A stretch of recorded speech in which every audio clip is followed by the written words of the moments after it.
Hi hello నమస్తే అండి. YouTube ప్రేక్షకులకు నమస్కారం.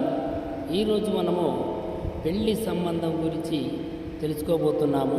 ఈ అమ్మాయికి సెకండ్ మ్యారేజీ, ఫస్ట్ మ్యారేజీ అయిపోయినది కాబట్టి వాళ్ళ యొక్క మొగుడు బాగా తాగి హింసించడం వల్ల ఆయన దగ్గర ఉండలేకపోయింది అమ్మాయి.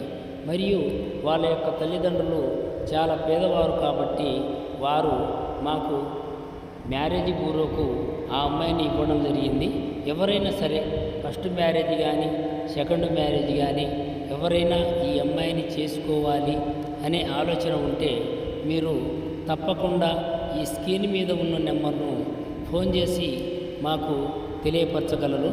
వీళ్ళ యొక్క తల్లిదండ్రులు చాలా పేదవారు, అందువలన ఈ అమ్మాయికి మా మ్యారేజ్ బ్యూరోకు ఇవ్వడం జరిగినది. మీరు చదువుకున్న వారు కానీ మంచి గుణవంతులు కానీ ఉంటే చేసుకోవాలి.